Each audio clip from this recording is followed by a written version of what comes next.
नमस्कार। आज मैं जिस विषय पर बोलने वाला हूँ वो है धर्म का विज्ञान। जब आपने ये विषय सुना होगा तो आपके मन में ये प्रश्न तो अवश्य आया होगा कि ऐसी कौन सी नई बात बता दी जाएगी जो हम नहीं जानते। क्योंकि अगर हम देखें तो बचपन से हम इस विषय पर बात करते आए हैं, सुनते आए हैं। मुझको अच्छे से याद है कि हमारे स्कूलों में इस पर निबंध लिखने के लिए आया जाता था कि धर्म और विज्ञान पर निबंध लिखें। वाद विवाद प्रतियोगिताएँ भी होती थी जिसमें हम अक्सर भाग लिया करते थे। और अगर हम वर्तमान स्थिति को देखें तो अगर हम अभी का समय देखें तो आप देखिएगा सोशल मीडिया तो इस तरह की पोस्ट से भरा ही रहता है रोज़। और नेशनल मीडिया की भी हम बात कर लें तो आए दिन इस विषय पर लगातार चर्चाएं परिचर्चाएं होती ही रहती हैं। पर समस्या क्या है? समस्या ये है कि आज अगर हम धर्म का नाम लेते हैं तो जो एक छवि बनती है वो अंधविश्वास, रूढ़िवादिताएँ, कर्मकांड, जादू टोना, तंत्र मंत्र और अब तो फर्जी बाबाओं को भी हम उसमें शामिल करते हैं। और साथ में सबसे बड़ी बात जो वर्तमान समय में हुई वो ये हुई कि हमने आतंकवाद को भी धर्म से जोड़ दिया। तो क्या ऐसा है? तो आज मैं कुछ ऐसी बातें करूंगा जो अभी हम सोच रहे हैं कि शायद हम नया क्या हो सकता है या नया हम क्या जान सकते हैं। मैं अपने पिछले कई वर्षों के अध्ययन और व्याख्यानों का जो एक सार और एक जानकारी निकाल के लाया हूं जिससे आपको ये पता चलेगा कि धर्म है या विज्ञान है या अंधविश्वास है। तो हम आज इस पर बात करेंगे। सबसे बड़ी समस्या क्यों हो रही है आज सबसे बड़ी समस्या इसलिए हो रही है क्योंकि हमने धर्म को संप्रदाय, मजहब या रिलीजन का पर्यायवाची समझ लिया है। परंतु धर्म संप्रदाय, मजहब या रिलीजन नहीं है, ये बात हमको सबसे पहले समझ लेना बहुत आवश्यक है। तो आखिर है क्या? अगर हम प्रामाणिक शब्दकोशों की परिभाषा से देखने की कोशिश करें तो धर्म की परिभाषा जो शब्दकोश करते हैं वो ये कहते हैं कि किसी व्यक्ति, वस्तु में होने वाली उसकी मूल वृत्ति, प्रकृति, स्वभाव अथवा मूल गुण या किसी वर्ग अथवा पद के लिए नियत किया गया हुआ कार्य या व्यवहार उसका धर्म कहलाता है। वहीं अगर हम विज्ञान की परिभाषा देखें तो विज्ञान की परिभाषा कहलाती है कि किसी भी विषय का क्रमबद्ध और विवेचित ज्ञान जिसे हम प्रमाणित भी कर सकते हैं। तो यहाँ पर एक बात हमको ये तो समझ में आती है कि ये धर्म वो धर्म नहीं है जिसको हम संप्रदाय, मजहब या रिलीजन के नाम से जानते हैं। अगर हम इसको संक्षेप में समझने की कोशिश करें तो इसको ऐसा समझ सकते हैं कि एक चिकित्सक का धर्म है उसके रोगियों का उपचार करना, उसका संप्रदाय, मजहब या रिलीजन कुछ भी हो सकता है। एक सैनिक है, देश की रक्षा उसका धर्म है, उसका संप्रदाय, मजहब या रिलीजन कुछ भी हो सकता है। तो यहाँ पर यह बात बिल्कुल स्पष्ट होती है कि संप्रदाय, मजहब या रिलीजन जो है वो धर्म नहीं है। और अभी जो सारी समस्याएं हो रही हैं वो इसी के कारण उत्पन्न हो रही हैं। दूसरा अगर हम पॉइंट देखें तो हम अगर महाभारत का उदाहरण लें तो श्रीमद् भगवद गीता आप लोगों ने सबने पढ़ी होगी, नहीं भी पढ़ी होंगी तो कुछ श्लोक जो बहुत प्रसिद्ध हैं उसमें से एक बहुत प्रसिद्ध श्लोक है जिसमें भगवान श्री कृष्ण अर्जुन से कहते हैं सर्वधर्मान परित्यज्य मामेकम शरणम व्रज। ये बात अब हिस्टोरियन के द्वारा जानते हैं कि श्रीमद् भगवद गीता का काल अर्थात आज से लगभग 5000 वर्ष पूर्व का काल। तो जब 5000 वर्ष पूर्व भगवान श्री कृष्ण कह रहे हैं कि सारे धर्मों को छोड़कर मेरी शरण में आ, तो अगर हम ध्यान दें तो उस समय जिनको आज हम धर्म कहते हैं जो भारत में हैं उनका तो तब जन्म भी नहीं हुआ था। तो भगवान किन धर्मों को छोड़कर मेरी शरण में आने के लिए कह रहे थे? इसका मतलब सीधा सा ये स्पष्ट है कि ये वो धर्म नहीं होंगे जिनको आज हम संप्रदाय, मजहब या रिलीजन के नाम से जानते हैं। तो हमको ये समझना ये है कि आखिर फिर धर्म है क्या। और अगर हम महाभारत के ही उदाहरण से देखें, श्रीमद् भगवद गीता में आप देखिएगा भगवान श्री कृष्ण अलग अलग जगहों पे अलग अलग शब्दों का प्रयोग करते हैं। जैसे कहीं पर उन्होंने कुल धर्म, कहीं पर राजधर्म, कहीं पर क्षत्रिय धर्म, ऐसे ऐसे शब्दों का प्रयोग किया। इसका अर्थ क्या है? इसका अर्थ ये भी स्पष्ट है कि एक ही व्यक्ति के अलग अलग देश काल परिस्थितियों में अलग अलग धर्म भी हो सकते हैं। जैसे एक साधारण उदाहरण से, मैं अपने पिता का पुत्र हूँ तो एक पुत्र के रूप में मेरा एक धर्म है। मैं अपने पुत्र का पिता भी हूँ तो एक पिता के रूप में भी मेरा धर्म है। मैं इस देश का नागरिक हूँ तो इस देश के नागरिक के रूप में भी मेरा एक धर्म है।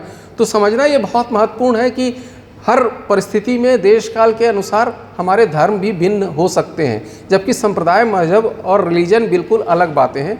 तो पहले हम इसमें अंतर करना सीख लें। हम ये समझ लें कि धर्म वो नहीं है जिसको हम आज तक धर्म समझते आए हैं। और अंतर्राष्ट्रीय स्तर पर भी अगर हम देखें तो ऑक्सफोर्ड डिक्शनरी में आपको ये जानकर प्रसन्नता होगी कि अब धर्म एक नए शब्द के रूप में स्वीकार कर लिया गया है। अब संप्रदाय, मजहब या रिलीजन जो हम बात करते थे वो शब्द अलग हैं और धर्म शब्द बिल्कुल एक अलग धर्म के रूप में ही स्वीकार कर लिया गया है। तो हम अगर साइंस की परिभाषा देखें तो जो भी हमने बात की कि किसी विषय का क्रमबद्ध और विवेचित ज्ञान, लेकिन साइंस शब्द डिराइव कहाँ से हुआ है? साइंस शब्द डिराइव हुआ है साइंटिया शब्द से। साइंटिया शब्द का अर्थ होता है जानना। तो हम तो अभी तक यही मानते आए हैं कि विज्ञान का मतलब ही होता है जानना। और धर्म का मतलब क्या है? धर्म में ये कह दिया जाता है कि बस आप आँख मूंद के मान लो, प्रश्न नहीं होंगे, जो कहा जा रहा है बस उस पर विश्वास कर लो। तो ये जो हमारे सामने एक शंका उत्पन्न होती है, उससे हमको लगता है कि क्या धर्म अंधविश्वास है? बिना कहे, बिना जाने, बिना अगर हमने किसी चीज़ को मान लिया तो वो तो अंधविश्वास ही हुआ। और वैसे अगर देखें तो कुछ विद्वान हैं हिंदी के, वो कहते हैं कि अंधविश्वास और विश्वास दो शब्द होने भी नहीं चाहिए। विश्वास का अर्थ ही होता है अंधविश्वास, क्योंकि हमने बिना जाने मान लिया। किसी ने कुछ कहा, अगर हमने मान लिया तो वो अंधविश्वास ही है। तो हमारे दिमाग में जो अभी छवि बनी हुई है कि धर्म की बातों पे प्रश्न नहीं होगा, केवल हमको मान लेना है। तो इसको मैं एक उदाहरण से बताता हूँ। महाभारत की कहानी फिर बार बार आती है, आप लोगों ने सबने सुनी होगी। महाभारत युद्ध के पहले अर्जुन और दुर्योधन दोनों गए थे भगवान श्री कृष्ण के पास सहायता मांगने के लिए। दुर्योधन सिर की तरफ बैठा था, अर्जुन पैरों की तरफ बैठा था। भगवान उस समय सो रहे थे। जैसे ही भगवान की नींद खुली, सबसे पहले उनकी दृष्टि पड़ी अर्जुन के ऊपर। तो उन्होंने अर्जुन से पूछा कि कैसे आए हो? तब तक दुर्योधन बोल पड़ा कि मैं पहले आया हूँ, तो पहले मैं बात करूँगा या पहले मैं मांगूंगा? भगवान ने कहा कि ठीक है, कोई बात नहीं, तुम पहले आए हुए हो सकते हो, लेकिन चूंकि मेरी दृष्टि पहले अर्जुन पर पड़ी है, इसलिए मैं उसे पहले मांगने का अधिकार देता हूँ। दूसरा, वो आयु में भी तुमसे छोटा है, तो पहले उसे मांगने दो। लेकिन मेरी एक शर्त है, वो शर्त भी आपको सबको मालूम होगी कि भगवान श्री कृष्ण ने कहा कि एक तरफ मैं रहूँगा निहत्था, मैं हथियार नहीं उठाऊँगा, और दूसरी तरफ मेरी पूरी सशस्त्र सेना होगी। अब $1,000,000 क्वेश्चन जो है वो ये है, मैं आप लोगों से पूछता हूँ कि अगर ऐसी स्थिति आपके सामने आए तो आप किसको चुनेंगे, भगवान को या सेना को? भगवान को। आज ये कहना बहुत आसान है क्योंकि हम जानते हैं कि वो भगवान है। मैं इसको थोड़ा सा आधुनिक रूप देता हूँ। आप कल्पना करिए कि आज ऐसी स्थिति आती है और आपके सामने एक तरफ अमेरिका के प्रेसिडेंट हो निहत्थे, और दूसरी तरफ अमेरिका की सेना हो न्यूक्लियर पावर के साथ, किसको चुनेंगे? बिल्कुल स्पष्ट है। तो इसका अर्थ ये हुआ कि एक व्यक्ति किसी निहत्थे व्यक्ति को कब चुन सकता है? वो सिर्फ तभी चुन सकता है जब उसको अच्छे से मालूम हो कि ये कोई सामान्य व्यक्ति नहीं है, ये साक्षात भगवान है। तो हम भी तभी चुनेंगे जब वो साक्षात भगवान हो। तो अब जो मॉरल ऑफ द स्टोरी है वो अगर आप देखें तो श्रीमद् भगवत गीता आपके घरों में होगी, आप उसको अध्ययन करिएगा। अगर मैं ये कहूँ कि श्रीमद् भगवत गीता भगवान कृष्ण ने कही कम है, अर्जुन ने कहलवाई ज़्यादा है, तो भी अतिशयोक्ति नहीं होगी। लगातार 18 अध्यायों तक अर्जुन प्रश्न पूछता गया, तो भगवान ऐसा होगा तो क्या, ऐसा होगा तो क्या, ये नहीं करेंगे तो क्या, वो नहीं करेंगे तो क्या। कहने का अर्थ क्या है? बिल्कुल स्पष्ट है, संदेश हमारे लिए बिल्कुल स्पष्ट दिया गया है कि अगर आपके सामने स्वयं साक्षात भगवान भी हो तो भी कोई बात हमको आँख मूंद के नहीं माननी है, प्रश्न पूछने हैं, पहली बात। दूसरी बात, उससे बड़ी विशेषता देखिए आप हमारे भगवान की। वो कह सकते थे कि क्या यहाँ युद्ध के मैदान में व्यर्थ की बकवास कर रहे हो, अभी लड़ाई करो फिर बाद में बात करेंगे, लेकिन उन्होंने ऐसा किया नहीं। वो लगातार 18 अध्याय तक अर्जुन के शंकाओं का समाधान करते गए। और उस शंका समाधान के दौरान मैं अभी बार बार आपसे कह रहा हूँ कि एक बार फिर आप घर में जाके श्रीमद् भगवद गीता देखिएगा, उसमें कहीं भी भगवान ने मानने शब्द का प्रयोग नहीं किया। उन्होंने हर जगह ये कहा कि हे अर्जुन तू ऐसा जान, या हे अर्जुन जो ऐसा जानते हैं। तो क्या अंतर है जानने और मानने में? वही अंतर है जो अभी हम बात कर रहे हैं, जो विज्ञान में और अंधविश्वास में है, वही अंतर है जानने और मानने में। इसलिए भगवान श्री कृष्ण ने अर्जुन को हमेशा जानने के लिए प्रेरित किया। और एक श्लोक में तो भगवान कहते हैं कि ज्ञानम तेहम सविज्ञानमिदं वक्ष्यामि शेषतः, अर्थात इस ज्ञान को मैं तुझे विज्ञान सहित कहूँगा जिसको जानने के बाद कुछ भी शेष नहीं रह जाता। अर्थात 5000 वर्ष पूर्व विज्ञान की बात भगवान कह रहे हैं। और अंतिम अध्याय में तो ये भी कहते हैं कि मैंने सारा ज्ञान तुझे कहा, इसके बाद तू अपनी बुद्धि का प्रयोग कर और जो उचित है उसका पालन कर। अर्थात उसके बाद भी कोई दबाव नहीं कि आपको ये पालन करना ही है या मानना ही है। यही तो विज्ञान है। हमको कोई भी बात आँख मूंद के मानना नहीं है, जानने की प्रक्रिया में लगे रहना है और उसके बाद हम किसी निष्कर्ष पर पहुँचे। न्यूयॉर्क के ट्रफल्गर इंस्टीट्यूट ऑफ साइकोलॉजी में एक हेड ऑफ द डिपार्टमेंट थे डॉक्टर लॉरेंस लीशान। उन्होंने एक छोटा सा प्रयोग किया। उन्होंने 30 स्टेटमेंट्स इकट्ठा किए, उसमें से 15 स्टेटमेंट्स कुछ भारतीय ऋषियों के थे और 15 स्टेटमेंट्स कुछ नोबेल लॉरेट साइंटिस्ट के थे। उनको आपस में मिक्स कर दिया गया, ऑडियंस में डिस्ट्रीब्यूट कर दिया गया और उनको सिर्फ ये बताना था कि इसमें से कौन सा कथन किसी वैज्ञानिक का है और कौन सा कथन किसी भारतीय ऋषि का है। आपको ये जानकर बहुत आश्चर्य होगा कि कोई भी ये नहीं बता पाया कि कौन सा भारतीय ऋषि का है और कौन सा वैज्ञानिक का है। तो हमारा अगर प्राचीन भारतीय ज्ञान इतना आगे था, इतना विज्ञान था, तो आज क्या हो गया? आज हम पीछे क्यों रह गए? आज जब धर्म की बात होती है तो एक पिछड़ेपन की छवि क्यों बनती है? लोग हंसी क्यों उड़ाते हैं? और यदि आज कहीं विश्व में कहीं खोज हो जाती है तो हम कहते हैं कि साहब वो तो हमारे यहाँ वेदों में पहले से लिखा था, उपनिषदों में लिखा था। तो उपनिषदों में लिखा था, वेदों में लिखा था, तो आपने क्या किया? क्या आपने उस पर शोध किए? क्या आपने उसको जानने का प्रयास किया? नहीं, हमने ऐसा नहीं किया। और इसीलिए आज जो आधुनिक विश्व है वो प्रमाण को मानता है। वो ऐसे हम सिर्फ अगर बातें करते रहें कि ये हमारे यहाँ लिखा था तो उससे कुछ हल होना नहीं है। हमें उन्हें प्रमाण देना पड़ेंगे, हमें अपने देश में उन पर शोध करने पड़ेंगे। तो अगर हम इन बातों को मुख्य रूप से समझने की कोशिश करें कि आखिर अगर इतना ज़्यादा विज्ञान था हमारे प्राचीन भारतीय ग्रंथों में तो हम क्यों नहीं समझ पाए, हम उनको क्यों नहीं जान पाए? तो जो 3-4 कारण मैं समझता हूँ उसमें से सबसे महत्वपूर्ण कारण है कि हमारा संस्कृत भाषा से अलगाव। हम धीरे धीरे समय के साथ संस्कृत से दूर होते जा रहे हैं। संस्कृत बहुत ही वैज्ञानिक भाषा है, बहुत ही प्रबुद्ध और बहुत विशाल भाषा है। संस्कृत का शब्दकोश सबसे ज़्यादा बड़े शब्दकोशों में से एक है। आप ऐसे समझ लें कि पृथ्वी के लिए 65 और पानी के लिए 70 शब्द हैं संस्कृत भाषा में। और उससे भी बड़ी विशेषता कि सारे के सारे संस्कृत शब्द हैं, किसी अन्य भाषा से लिए हुए नहीं हैं। और वो सब अलग अलग भाव दशाओं में, अलग अलग परिस्थितियों में अलग अलग शब्दों का प्रयोग होता है। वर्षा का पानी का अलग नाम है, समुद्र के पानी का अलग नाम है, और नदी में बहने वाले पानी का अलग नाम है। तो जो शब्द प्रयोग होगा वो विशेष परिस्थिति के लिए होगा। लेकिन हुआ ये कि समय के साथ हम संस्कृत से दूर हो गए, हम संस्कृत अब समझते नहीं हैं। इसलिए हम बहुत सारी बातें ऐसी हैं जो पूर्णतः वैज्ञानिक हैं, उनको भी हम नहीं समझ पाए। ऐसे कुछ 1-2 शब्द मैं आपको बताता हूँ जिनको सुन के आपको आश्चर्य होगा कि कितना ज्ञान रहा होगा भारतीय ऋषियों को। अगर हम यूनिवर्स की बात करें तो हब्बल टेलीस्कोप के आविष्कार के बाद, हमको अभी बहुत नई बात है, हब्बल टेलीस्कोप के आविष्कार के बाद हमको पता चला कि हमारे यूनिवर्स एक्सपेंडिंग है और अंडाकार है। एक WMAP नाम का एक यंत्र है, उसकी इमेज से देखा गया कि रॉबिन पक्षी की चित्तीदार अंडे जैसा दिखाई देता है हमारा यूनिवर्स। तो अब मॉडर्न साइंस मानता है कि universe is expanding and oval in shape. लेकिन अगर आप ध्यान दें, हमारे यहाँ यूनिवर्स के लिए क्या शब्द प्रयोग किया जाता है? ब्रह्मांड। ब्रह्मांड 2 शब्दों से मिलकर बना है, ब्रह्म धन अंड। ब्रह्म का अर्थ ही होता है एक्सपेंडिंग, बढ़ता हुआ, फैलता हुआ, और अंड मीन्स अंडाकार। तो हम ये अंदाज़ा लगा सकते हैं कि ऋषियों को इसका ज्ञान रहा होगा कि ब्रह्मांड एक्सपेंडिंग है और अंडाकार है। दूसरा एक और उदाहरण, हमारे सोलर सिस्टम में जो सबसे बड़ा प्लैनेट है उसका क्या नाम? बृहस्पति, और उसका दूसरा नाम गुरु भी है। तो गुरु नाम दिया, जो संस्कृत शब्द है गुरु भी, गुरु का अर्थ होता है बड़ा और भारी। इसका अर्थ ये है कि ऋषियों को मालूम रहा होगा कि सबसे बड़ा प्लैनेट, सबसे हैवी प्लैनेट गुरु है। सबसे धीमा चलने वाला प्लैनेट कौन सा है सोलर सिस्टम में? शनि। शनि का अर्थ होता है शनय शनय चलने वाला। इसका अर्थ है कि ऋषियों को मालूम रहा होगा कि सबसे धीमा चलने वाला प्लैनेट शनि है। इस तरह के बहुत सारे शब्द हैं। भूगोल शब्द का प्रयोग तो हम पता नहीं कब से करते आ रहे हैं, हमने कभी भूचपटी तो कहा नहीं। तो ऋषियों को बहुत सारी जानकारियाँ रही होंगी, उसका उन्होंने शब्दों में प्रयोग भी किया, लेकिन हम उनको समझ नहीं पाए। एक छोटा सा उदाहरण मैं बताता हूँ, वर्तमान समय का ही है। कुछ वैज्ञानिकों ने एक अगस्त संहिता नामक एक ग्रंथ है, उस ग्रंथ को पढ़ा तो उनको एक श्लोक मिला। उस श्लोक को पढ़ने से ऐसा लगता था कि शायद वो इलेक्ट्रिक सेल बनाने की विधि का वर्णन है। तो जब उन्होंने सोचा कि इसको बनाकर देखते हैं, बनाने का प्रयास जब शुरू किया तो एक समय आकर उनका प्रयोग रुक गया, क्योंकि वहाँ पर एक संस्कृत शब्द प्रयोग हुआ था। उसका जो शब्द था वो था शिखिग्रीवा। शिखिग्रीवा शब्द का जो सामान्य हिंदी अर्थ होता है वो होता है मोर की गर्दन। अब मोर की गर्दन तो हम प्रयोग में उपयोग कर नहीं सकते।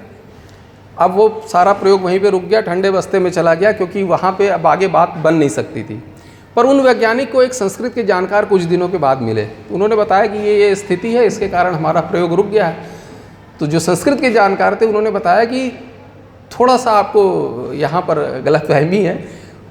शिखिग्रीवा के और भी अर्थ होते हैं, उसमें से शिखिग्रीवा का एक अर्थ होता है नीलथोथा, क्योंकि वो मोर की गर्दन जैसा भी दिखाई देता है। तो उन्होंने कहा कि आप वहाँ पे नीलथोथा या कॉपर सल्फेट यूज़ करके देखिए, शायद काम बन जाए। और जब उसको कॉपर सल्फेट यूज़ करके देखा तो इलेक्ट्रिक सेल बना और उससे बिजली भी प्रोड्यूस होती है। और अभी देश के कई संग्रहालयों में, कई यूनिवर्सिटीज़ में वो प्रदर्शन के लिए रखा भी हुआ है, और आप चाहें तो नेट पे भी सर्च कर सकते हैं, वो आपको वर्णन मिल जाएगा। तो थोड़ा सा एक शब्द जो संस्कृत शब्द न जानने के कारण बहुत सारी हमारी जानकारियाँ छूट जाती हैं जो वैज्ञानिक हैं और जिसके बारे में हमको समझ में नहीं आता है। दूसरा उदाहरण है प्रतीकों का। हमारे यहाँ ऋषियों ने बहुत सारी बातें प्रतीकों के रूप में कही जो हम समझ नहीं पाए।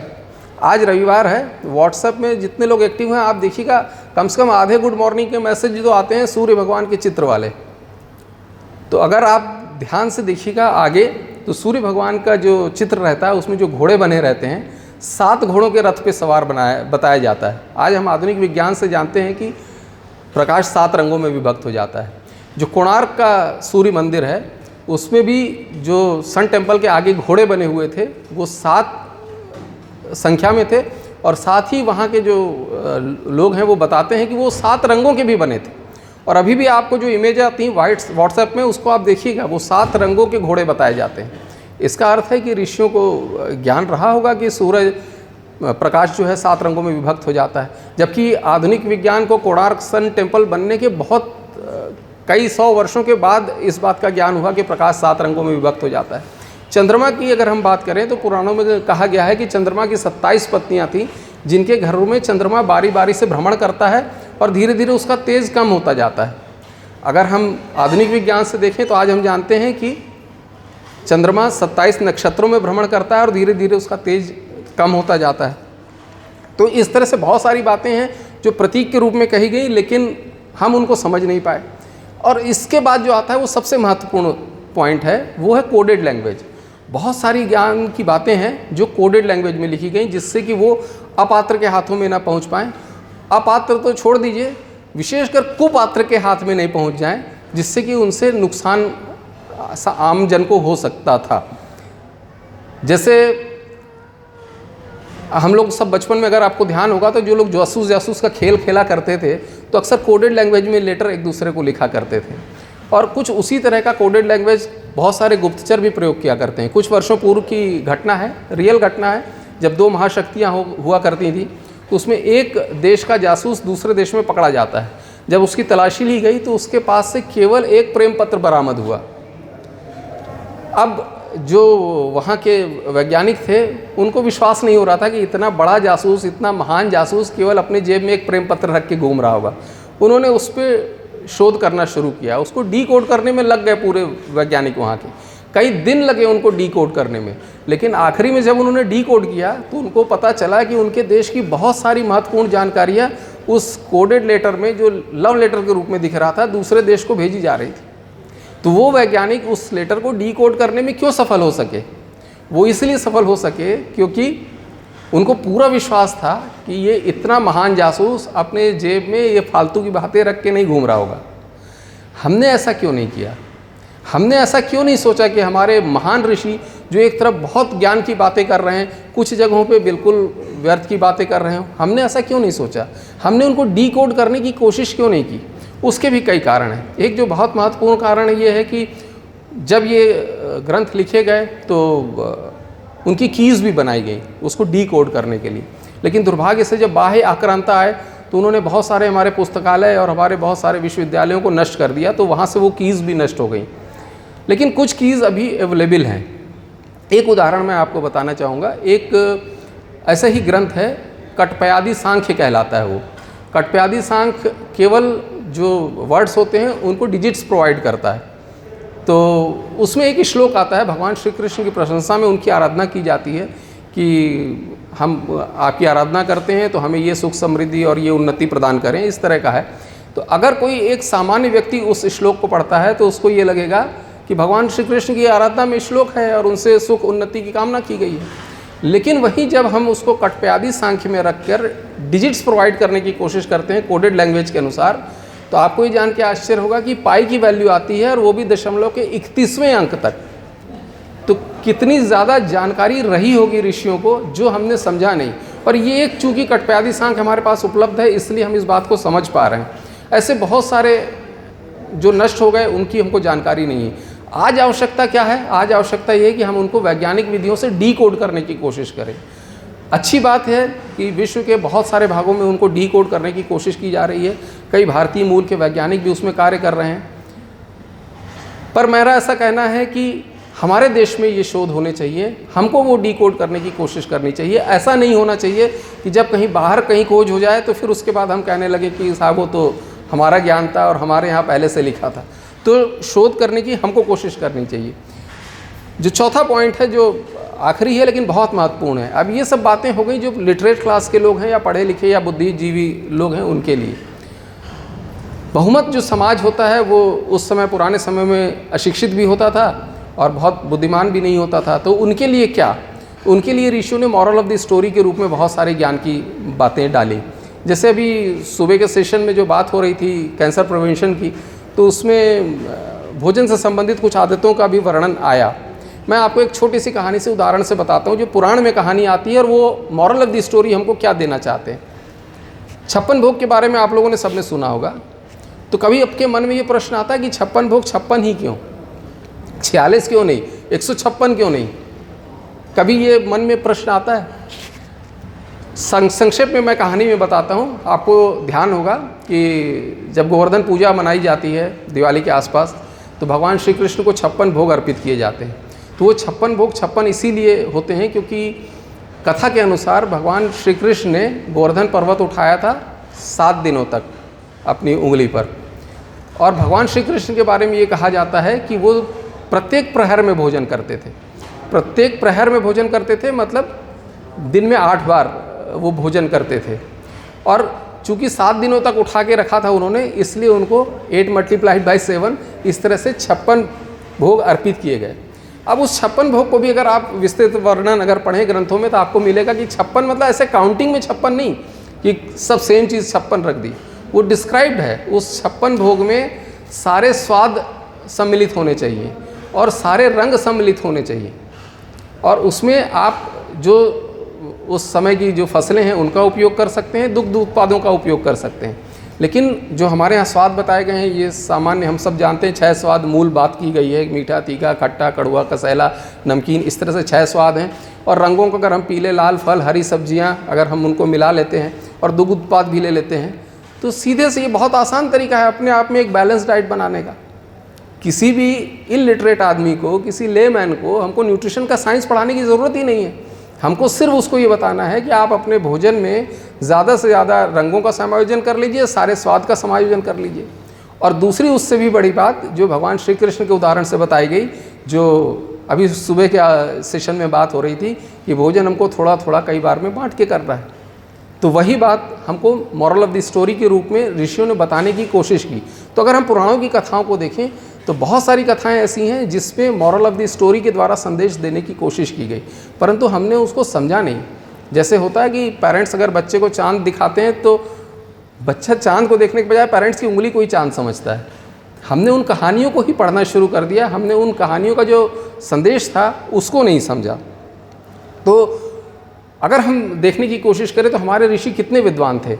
बहुत महत्वपूर्ण जानकारी जो कोडेड लैंग्वेज में उन्होंने रखी, जिससे कुपात्र के हाथ में नहीं चली जाए, अशिक्षित व्यक्ति को भी समझ में आ जाए, तो मॉरल ऑफ द स्टोरी के रूप में उन्होंने जानकारी दे दी। तो आज आवश्यकता इस बात की है कि हम जो हमारा धर्म है उसको वैज्ञानिक विधियों से अन्वेषण करने की कोशिश करें। स्वामी विवेकानंद कहा करते थे कि धर्म का अन्वेषण वैज्ञानिक विधियों से करना अत्यंत आवश्यक है। उसका फल ये होगा कि एक तो धर्म में समय के अनुसार जो बहुत सारी कुरीतियाँ आ गई हैं वो दूर हो जाएंगी, और दूसरा फ़ायदा ये होगा कि बहुत सारी बातें अभी हो सकता है जो धर्म को मालूम हो वो आधुनिक विज्ञान को पता चल जाएंगी।